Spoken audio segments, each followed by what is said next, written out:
Assetto Corsa Competizione was a lost opportunity. It could have been much bigger than what it is now, but at the end, it kind of feels unfulfilling. The objective of this video is not to slam anyone. I have around 1,200 hours played in this sim alone, and I guess I wouldn't be playing 1,200 hours in a sim if I didn't like it, otherwise I would be... What are you, a glutton for punishment? I tend to have a more critical look of things that I like. When ACC was announced, it was quite significant. It was the most important sim racing title in a while since GTR2 to be centered around the GT Racing Championship, namely the Blancpain GT Series.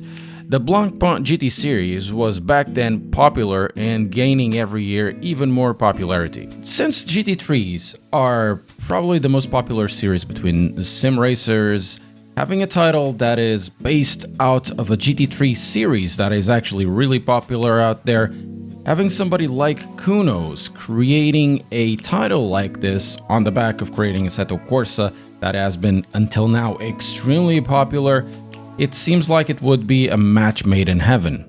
On paper, this was the sim racing holy grail. The precision of a hardcore simulator wrapped in modern technology and legitimacy. But in practice, Assetto Corsa Competizione failed to capitalize on this. It became a textbook case of how strong fundamentals can be undermined by narrow design choices, a lack of community integration, and underdeveloped competitive systems. ACC wasn't a bad game, it was solid even, it is still today, but it was a missed opportunity. What's not a missed opportunity though, is subscribing to the channel. Whatever criticisms can be leveled at Assetto Corsa Competizione, one area where it's the best, it's the visual quality of its content. What it does offer is a showcase of obsessive craftsmanship and unparalleled fidelity to which I think only Gran Turismo 7, with its massive capital behind, is able to match even today. The track roster is varied, but it suffers from some omissions from the SRO races, much due to the licensing costs. In 2024, it even got the Nordschleife 24 hours, which basically exploded the game for a while. The cars and the tracks are brilliantly represented, they feel alive, everything looks the part. The Nordschleife alone should be a testament to the quality. Driving there continues to be the most intense racing experience in sim racing to this day, at least for me. The car selection isn't that wide, it really can't be, it's mostly limited to what is available running in any SRO given series. As time went by, more classes were added like the GT2s, the GT4s, and a few oddballs like the Ferrari Challenge. However, everyone stuck with the GT3s. Weird choice to me because I think the GT4s, the M2 Cups, and the Porsche Cups are brilliant cars to drive for everyone. The car physics are generally pretty good. The car systems like traction control and ABS are fantastic, though the physics haven't been the most consensual, and even years after its launch, the physics are plagued with suspension and chassis issues and grip issues as well. We'll come to the car physics from another angle later on. Each car, each circuit, each racing class isn't just included, they are actually recreated. ACC doesn't aim to give players a buffet of motorsport experiences, instead it really focused tightly on GT racing discipline and executes that focus with near maniacal attention to detail. Even though it's the multiplayer portion that I've spent most of my time on in this game, and that's basically the thing for every single racing game that I have in my computer, looking so many years later towards the Assetto Corsa Competizione menu, it's obvious that are a few things that weren't fully developed in depth, and we can have a look at the single player. For a game that prided itself on replicating the real-world GT World Challenge, Assetto Corsa Competizione offered a surprisingly lackluster single-player experience. In a genre where the offline mode often serves as both a proving ground for new players and a long-term home for solo sim racers, ACC single-player content really feels shallow, restrictive, and very frustrating. Part of it was the sequence of races in a season without any particular structure or story or sense of progression. It was the most basic possible season in single player you can ever put together. It's really not helped by AI. which often struggles with racecraft, adaptability, and dynamic environments, only really centering itself in brute forcing with the strength and aggression sliders than anything else to make it interesting to run against. It's not bad, but it's not really particularly convincing or interesting, it's just something that is there. The career is purely a checkmark in the game without having a decent AI to make it worthwhile to spend time on. That is going to lead me to the biggest elephant in the room, which would be the multiplayer. If Assetto Corsa Competizione had one fatal flaw at launch, it was the treatment of multiplayer. For a title position itself as the next generation of GT racing, ACC shipped with a shockingly bare-bones online experience.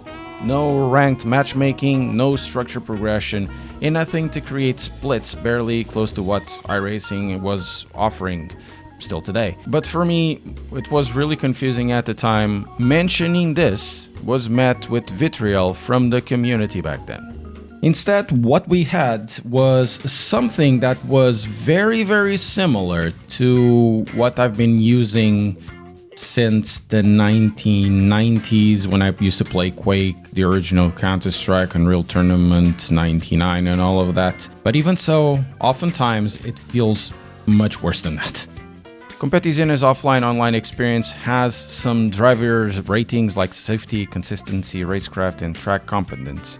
In theory, these are meant to facilitate cleaner racing and ensuring drivers that they were matched with others of similar skill, but in practice, they were largely meaningless. There was, and still isn't, any integrated matchmaking system, no official weekly races, no ladder that encouraged players to climb on to improve, just public lobbies and what it meant. This lack of structure put ACC at odds with its contemporaries. iRacing had built its entire platform around licensing and safety ratings, giving players a clear path from rookie races to professional series. Even Gran Turismo Sport had a compelling structured multiplayer, while ACC, despite its elite-level simulation apparently, offered nothing like this, so it was kind of confusing. This was one of the main reasons that ACC felt for a while it was in a rut. It did have a stable community that ran leagues, but really no way to climb or doing something parallel when league races aren't running. But the community offered a solution first via SimGrids, then via the behemoth that became low-fuel motorsports. We were finally introduced to ranked daily races, seasonal leaderboards, safety ratings, and daily events. Everything that ACC missed from the start. We got proper ELO and safety rating and, a proper sense of ladder climbing. LFM specifically didn't just patch the hole, because it did, but it did revitalize the game and interest, with Twitch and YouTube creators capitalizing on this, and casual drivers who once gave up on multiplayer now found themselves with a reason to return. What Low Fuel Motorsport did was show ACC, at least in parts, what it could have been all along. Structured, rewarding, alive with competition. It proved that the core racing experience in ACC was good enough to support a thriving online scene. All it needed was organization. But even so, there was more potential at hand, and even the community can only do so much because some problems needed to be fixed or patched by Kunos themselves.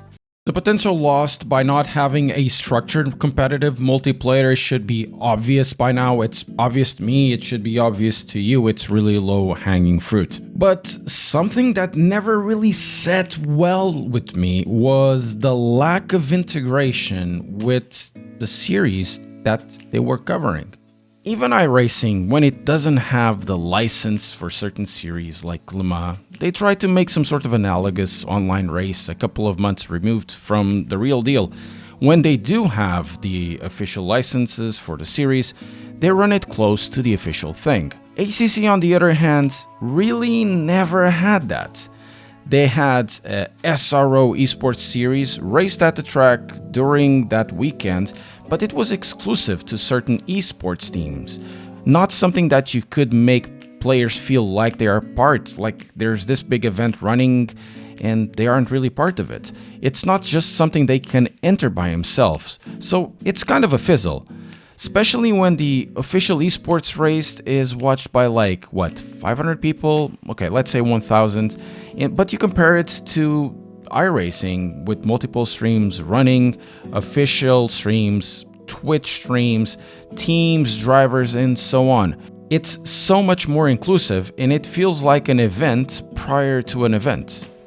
I'll tell you what I mean about this. Take iRacing's Daytona 24, for example. It happens just a week before the real Daytona. That sim racing event makes me far more hyped to watch the real Daytona 24. It's not to say that the coverage in GT world is bad, because it isn't really. It has, 5 digits worth of people watching at any given single time. The coverage is really, really good, but we're talking about integration here. It's really much harder to integrate something into a wider thing when part of the equation looks at it and says, meh. What this does is basically making this relationship a lost opportunity, and this is not even made better because you can look at something like the special events tab and there aren't any special events. So with this title, essentially the SRO license ended up not being capitalized on. I got to give props to Kunos though, because they didn't block or interfere with LFM's growth. But they also didn't build anything equivalent themselves or wanted to integrate with them at a bigger scale for at least these events I'm talking about. ACC's official multiplayer tools still remained limited even years after the launch. The game still relies on its community to deliver what should have been something that is a core experience. But even so, it kind of feels like we are being kicked in the nuts sometimes because the backend servers every so often go down and you can't play the game. We are now at a later stage of Competizione's life, and because of it, Kuno's decisions about the game in many ways, or lack of these decisions even, are coming home to roost. I left the physics discussion at the end because it ends up tying up with a bow the lost opportunity this title was. The physics and force feedback discussion about this game ends up being really, really funny with a couple of camps here and there. Oh, it's a simcade, no, it's the real deal and whatever. And the force feedback alone, it could have basically a 1-hour documentary narrated by Gamer Muscle. As for the physics, usually divisive in many ways. The tires, suspension, chassis, modeling, they keep changing in fundamental ways. In certain conditions they felt broken, but they also felt that they could be updated to fix traction or curb riding. But in others, with the help of the esports community, were basically completely broken or found to be completely broken. The current update has some GT3 cars, most of them really, running at zero traction control as the meta way to drive these cars. When this started to become the norm, I just noped out of VCC and haven't touched it in any meaningful way for months. That is definitely a problem. What also has been a problem has been Kuno's inability or not spending enough time fixing the balance of performance, which still skews tremendously to a selection of small cars, while others are really left behind with no development at all. Custom BOP helps some, though many of the issues are fundamental to the physics. You can really only put so much lipstick into a pig.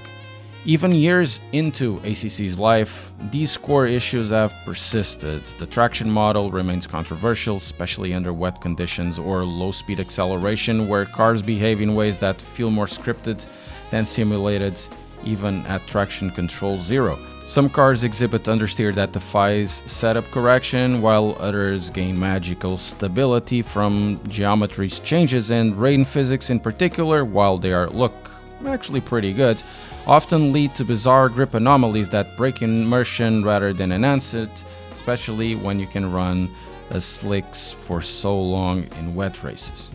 All these problems, the lack of SRO integration, the lack of compelling multiplayer, the server browser issues or the server backbone issues, physics issues, the meta exploiting, and all of that are now compounding with other problems that are not part of Assetto Corsa Competizione, like Le Mans Ultimate being launched, like a new iRacing GT3 tire model that actually makes it half decent to run, and also Project Motor Racing coming in, and supposedly it's going to have a kick-ass single-player campaign as well. We have a bunch of different events, internal and external to ACC, that are conspiring together to make ACC obsolete. But the better integration with SRO, a better planned multiplayer and, structured multiplayer could even excuse issues with performance with Unreal Engine, or even some issues with the physics, and probably give the case to make Assetto Corsa Competizione as something worthwhile to maintain going forward, with Assetto Corsa Evo even here, and probably even give it the justification to Kunos to keep two titles alive at the same time. There could be so much more said about this topic. This is basically my piece. Let me know in the comments what you think about this topic, and thank you for watching my TED Talk.